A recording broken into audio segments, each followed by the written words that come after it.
রাতের অন্ধকারে আকাশ জুড়ে ভেসে বেড়াচ্ছে একের পর এক ড্রোন, যে ড্রোনগুলোর একমাত্র লক্ষ্য ইউক্রেনের গুরুত্বপূর্ণ সামরিক ও নাগরিক স্থাপনা ধ্বংস করা।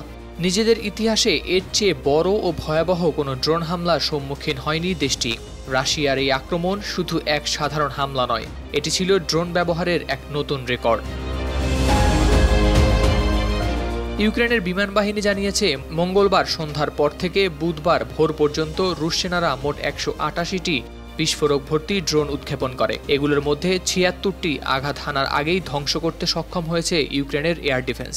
আরও ৯৬টি ড্রোনকে দিগ্ভ্রান্ত করা সম্ভব হয়েছে, কিন্তু ১৬টি ড্রোন ঠিকই আঘাত এনেছে লক্ষ্যবস্তুতে এবং ব্যাপক ক্ষয়ক্ষতি করেছে।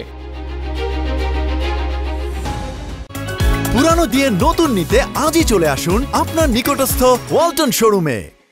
বিমান বাহিনীর বিবৃতিতে বলা হয়েছে, রুশ সেনারা এবার ব্যবহার করেছে সুইসাইড এবং ডিকয় ড্রোন, যা তুলনামূলকভাবে সস্তা কিন্তু কার্যকর।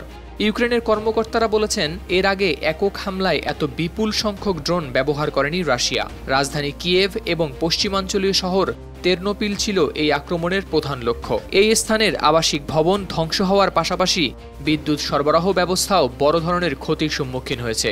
বর্তমানে কিয়েভ এবং তেরনোপিল সহ পশ্চিম ইউক্রেনের প্রায় ৭০% এলাকা বিদ্যুৎহীন অবস্থায় দিন কাটছে। পশ্চিম ইউক্রেনের বিদ্যুৎ সরবরাহ প্রতিষ্ঠান ইউক্রেনেরগো জানিয়েছে, প্রকৌশলীরা দ্রুত বিদ্যুৎ সরবরাহ পুনরুদ্ধারে কাজ শুরু করেছে।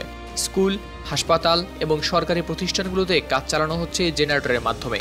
তবে বিমান বাহিনীর মতে এই ক্ষতি শিগগিরই মেরামত করা সম্ভব নয়। এই হামলা যুদ্ধের ভয়াবহতাকে আরও গভীর করেছে। সামরিক কৌশলে ড্রোন ব্যবহারের এই সংখ্যা এবং ভয়াবহতা এক নতুন দৃষ্টান্ত স্থাপন করেছে।